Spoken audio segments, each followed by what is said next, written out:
It's getting cold in Scotland. But the change of the season brings its own problems because it's kind of getting cold, but it's not actually cold. It's just 15 degrees and rainy, and that is what it's like all year around, unless it's like the depth of winter and the heat of summer. So for that, you kind of want a jacket, but also you don't really want a real coat.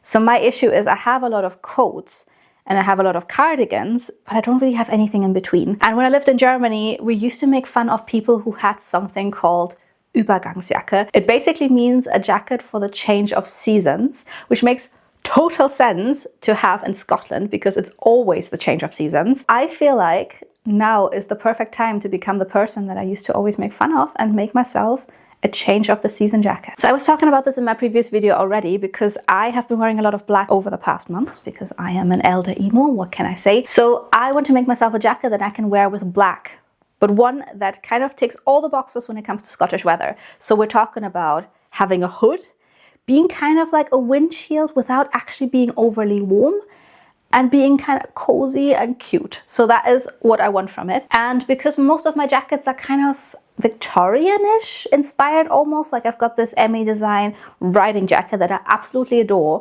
and I so regret not getting in black because they had it in black and I could have just gotten it in 2 colors and we wouldn't be here now. Nowadays I feel like I'm more of a like 1940s dog with a beret girl. I want to make myself a jacket that is a little bit more 1940s inspired. Let me show you the fabric if you don't remember it from my last sewing project. So this is going to be a perfect match to the pinafore I just recently made. So I've got this cotton wool mix, which has a bit of a little houndstooth pattern to it.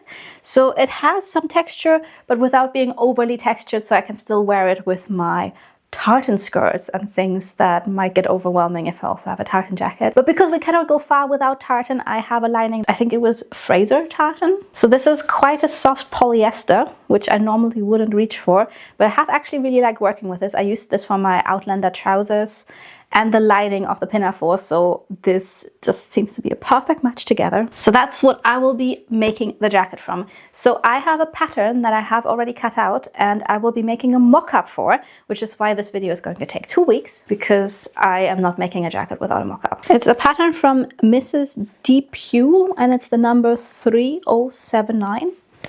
This is what it looks like. So it is very 1940s. It ends at the waist rather than having a little peplum. And most importantly, it has a hood. So now living in Scotland, I have jackets with hoods. But the problem is something that I have never once understood, and that is really annoying me. Most hoods are so tiny. Like I can just about fit my head in, and then the hood will kind of end before even my bangs start. And even if I didn't have bangs, I'd still rather have a hood that kind of slightly goes over my eyes so that I don't have the rain like hitting my face. Why are hoods designed this way? So I want a hood that is quite big so that I can actually have like a ponytail without the hood then suddenly ending halfway up my head. And that is really all I'm asking for in life, just like a decent hood. So we're gonna start doing some mock-ups, a little bit of fitting, try to get a general grasp of what this pattern actually looks like, because new patterns come with their own challenges. Let's see. So I went ahead and assembled the front and back panels, but what I quickly realized was that it was much longer than I expected because the jacket was meant to be cropped.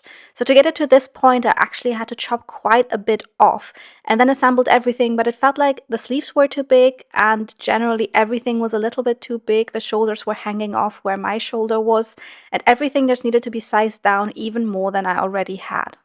I felt like the general style of the jacket was really cute, and I especially liked the hood. It was big enough to cover my bangs and it looked kind of like a little elf, but especially around the bust and under the arms, it was just too big. It just felt like there was too much fabric that didn't need to be there and kind of restricted me. So I went ahead and altered the pattern, chopped off the bits that I had chopped off the mock-up to make sure that the pattern was adapted.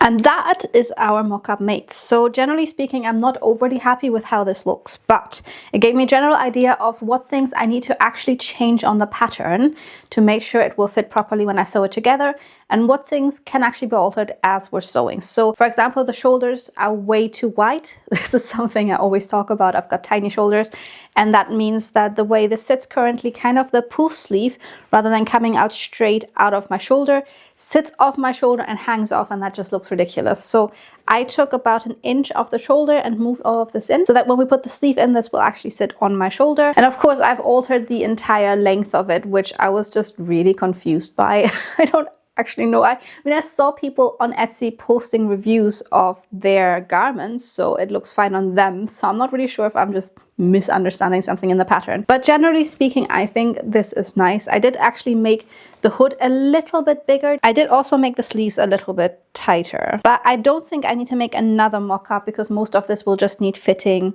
as we go along. Let's not waste any time and jump straight into sewing. I'm going to start with the outer first because I'm actually really excited to see what it looks like when it comes together. The way we're going to go ahead is we're going to assemble the body without the hood for the outer, and then for the lining. This little bit down here will be put on once everything is fused together, so this will actually go on top of the outer and the lining sewn together. And then we'll need to adapt the waistline a little bit because the original pattern tells us to gather it, and I don't like that, so I'm going to do darts. So we just have to fit them as we go along. So as you can tell, I am currently wearing one of my very shapeless pinafores, which is really comfy, and it's what I realistically wear around the house when I'm not filming. So I want this to actually fit over a pinafore like this because I don't need any garments that only fit me with a corset at this point. So we're gonna make this kind of like fitted in a way that looks pretty, but not fitted too much, so that I can wear it comfortably over shapeless clothes as well. That's the plan. So let us assemble the bodice and do some trying on.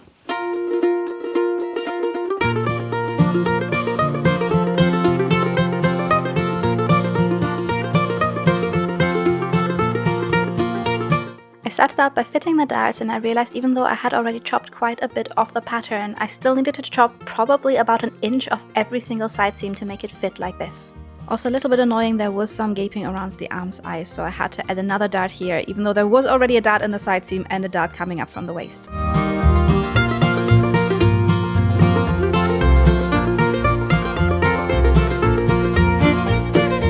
To add some extra structure to this jacket, there are some shoulder pads that are being sewn into the arm's eye as well.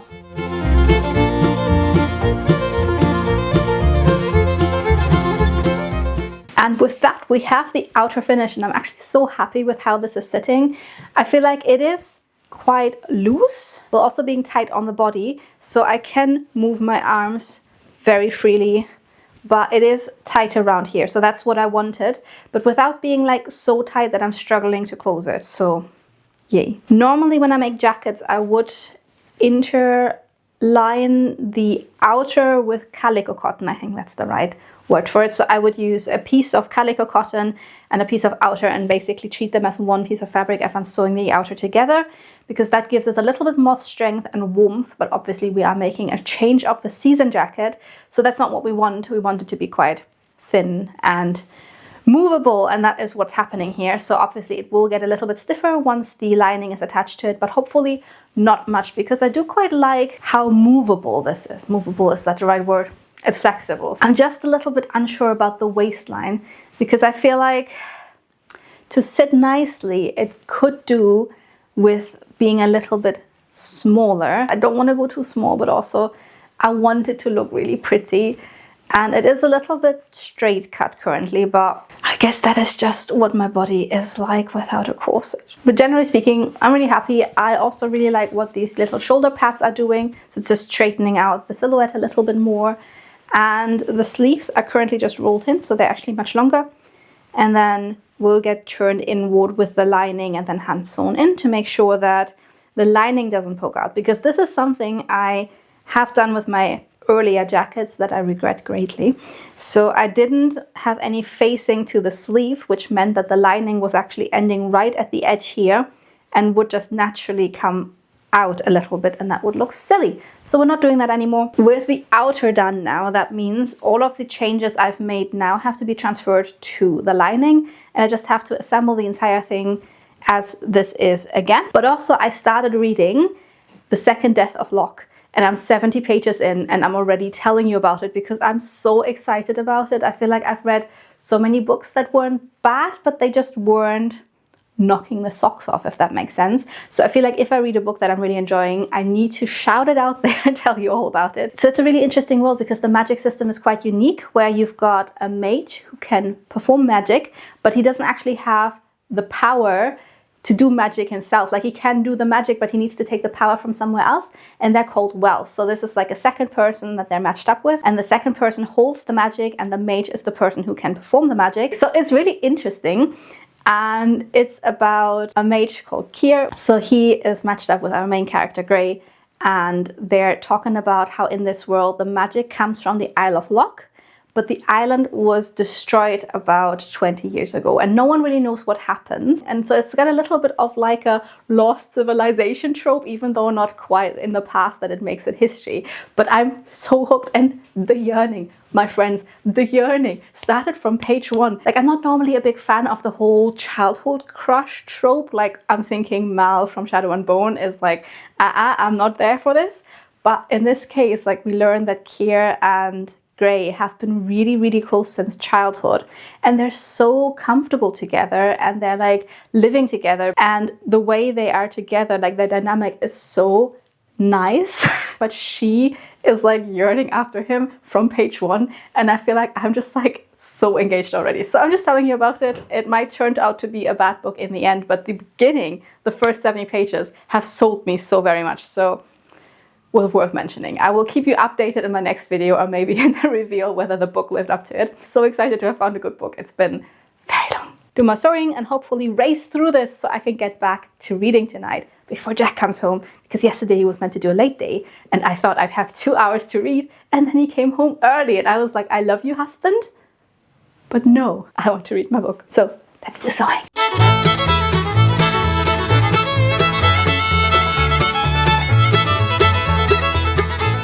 And that is the lining made, and the only real difference is that I gathered the sleeve into the shoulder rather than darting it, because this way there's a little bit of excess fabric here, which will be sitting in these darts here and fill them out a little bit more.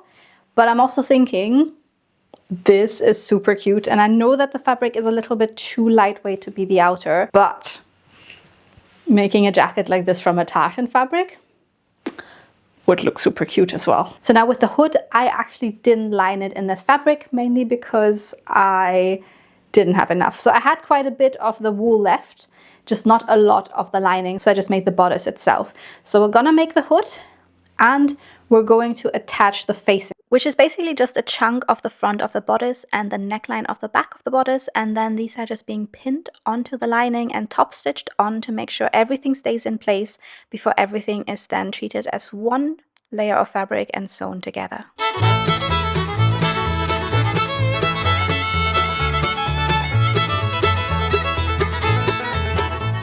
You guys want to see the doggy? Hey, baby man. Hey. Hey, you want to say anything?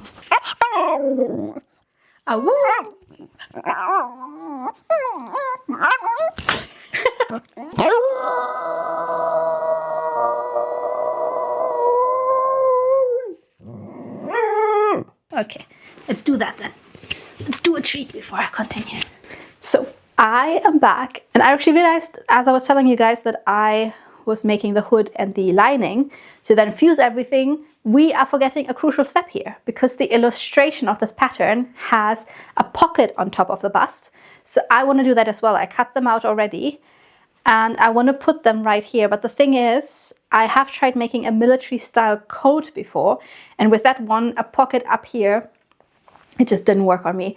I think I just spent a lot of time researching what military jackets look like in late Victorian days for the Map of Stars Unbound, and then really wanted to make a military jacket. But the thing is, just because it looks really good on Tiernan doesn't mean it looks good on me. So I didn't actually like the coat I made, and it didn't really suit me very well. But I still want to really try it on this jacket, because I think 1940s things are obviously very military inspired, but then also they kind of suit the look. So the coat I was making before was like an actual like wool long coat, so more like a long thing that then felt a little bit costumey and too stiff. Whereas with this, because it's all kind of like little and cute and cropped, I hope it works. But that means I'm going to pop the pockets on just briefly. I still have to like iron them in place and things before I can actually properly top stitch them. But let's just take a look whether this works at all. Because we've got a flap and a little pocket in itself. So this is what they look like. They are really big. Like I feel like that doesn't really work. I'd have to make them much smaller because the jacket is double-breasted. So this side of the opening would kind of go all the way over the pocket. I don't think I have enough space to do that. I mean, I guess I had to size it down quite a bit to fit my body.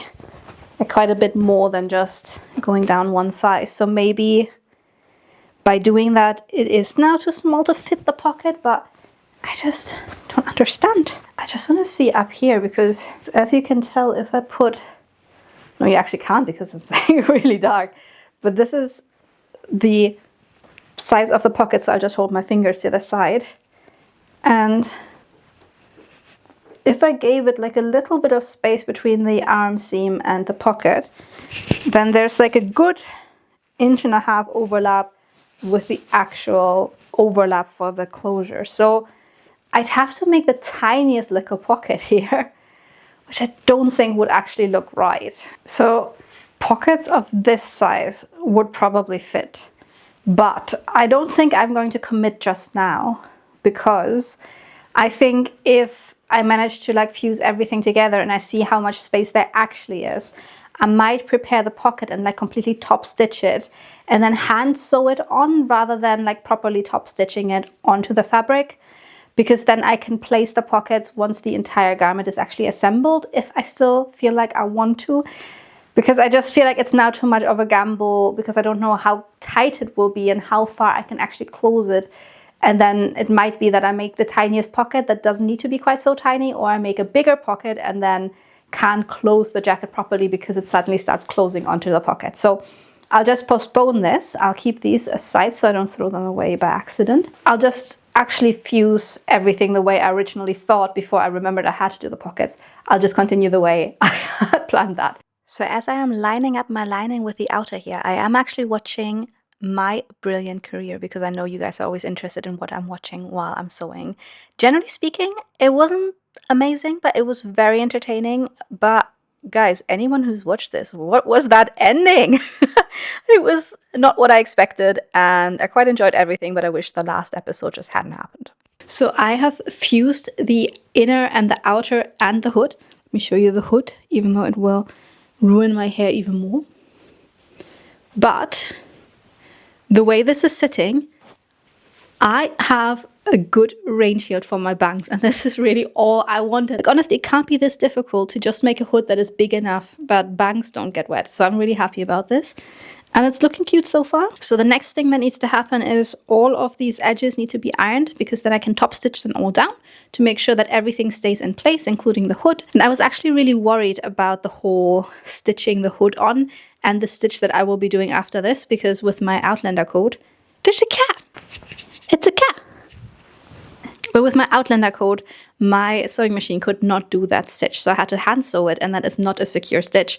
But with this not having the thick fur or the interlining, I think it shouldn't be too problematic. So it's quite a light coat, but it feels nice and cozy and warm. I'm so excited about this. I feel like this is really something I needed in my wardrobe. So we're doing some top stitching here along the edge, and then we go ahead and add the waistband, which I'm actually attaching to the outside of the jacket, but about maybe 1.5 inches off the bottom, because I felt like the waist shouldn't be any lower. We're getting there, people. So this is one last try on. I have pinned the sleeves to be the right length, and I have added the waistband. So that is now sewn on from the outside, but on the inside it's just pinned in. So I can sew that by hand, and the sleeves need to be sewn by hand, and the buttons need to be done. So that is actually one thing I still have to do with my machine. I have some really cute buttons here. So Jack actually has a jacket that has buttons like this. I think 5 buttons on this side, and then another 5 for it to be double-breasted. That sounds quite doable. And then I could maybe put another button on the sleeve because I've got 12, so that would work out quite nicely. So I think that's what I'm going to do. I'll put in 5 buttonholes with a good distance between them, so they're all equal distances apart. And then I'm going over to just doing the hand sewing afterwards. So final stretch of sewing, we're getting on well. This is sitting quite nicely. I'm really happy with how it's going. Well done, team.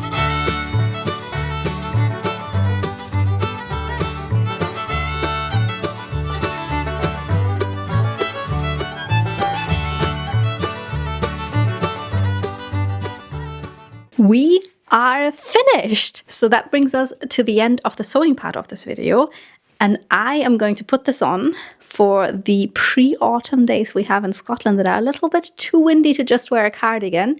And I'm going to style this with my cute little skirt or maybe my cute little trousers. I haven't decided yet. This is hopefully going to be my go-to jacket from now on.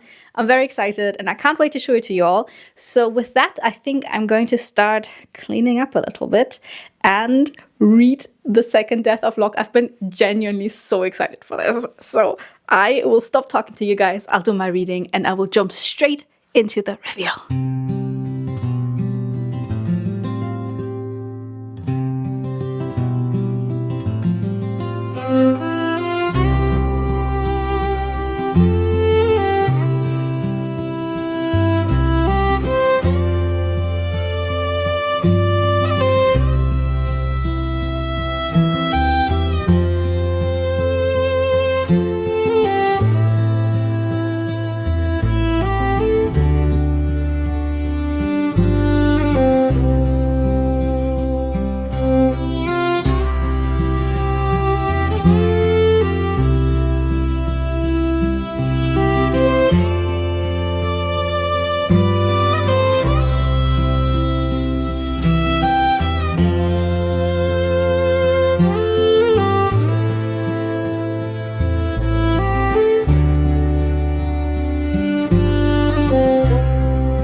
And that brings us to the end of the video. So I am genuinely so happy with how this turned out. And I have already worn this jacket quite a bit because it is actually so handy. I made it big enough that I can easily wear a thick jumper or even like a blouse and a cardigan underneath it.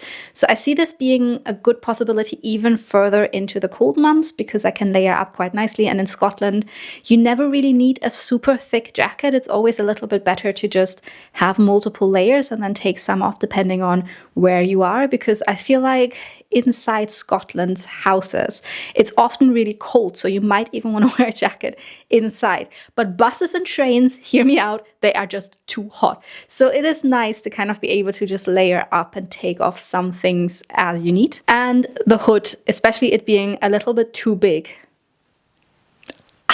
it is exactly what I needed, because yesterday I went into Glasgow for work and it started raining just a little bit as I left work. So it was just about like not enough to have an umbrella. Also in Scotland, it's always windy. So it almost feels like if you have an umbrella, the wind just blows up the rain into your face from underneath, because it is often more of a mist than actual rain, as I spent a lot of time describing the rain in the map of Stars Unbound. But then it started raining even more, so then I pulled the hood even further in and I stayed dry, even though this isn't tons of layers and it is not water repellent. So it works perfectly. I love it. I am so happy we made this because this is exactly what I needed for my wardrobe. The one thing I will say though, it would have looked better if it had been fitted to my corset. So there is quite a bit of fabric, I'll show you here in the back, that I could have taken out if I had fitted it to my corset. But obviously that is not what we wanted to do. We wanted it to be an everyday garment that I can wear with and without corset. So the duality of wanting to make something that looks amazing, but also something that can be worn all the time. So I'm happy we didn't fit it because it will be more versatile because of that. But also, it would have looked better. And I also said I would give you an update on The Second Death of Locke, which I did finish on the weekend. And I have to say this is the best book I have read since The Night and the Moth. I did already at length talk about this on my Instagram stories. So all I'm saying here now is if you are looking for a good romantasy book that has kind of like a medieval war camp setting, an interesting twist on how the magic system works, and if you are a sucker for yearning, this is the answer to all of your problems. I actually really enjoyed this. I've been very critical about books lately, which is partly because I have been so deep into the editing of my own books. So it sometimes feels like you read something and you cannot shut off your editing mind. And you just kind of go like, oh no, this isn't right, that isn't right, that should have been done differently. So often you stop enjoying stories and you just feel like you're working on them, even as you're reading them as a reader. With this one, I was fully sucked into it. I immediately felt connected to all of the characters. I loved this so very much. So read it. And that's how I'm ending the video, because this book made me so happy, and I hope this will bring you happiness as well. Or maybe my video did, or maybe the onset of autumn will. So I hope you're all having a brilliant day, and I will see you guys in my next video. Bye bye.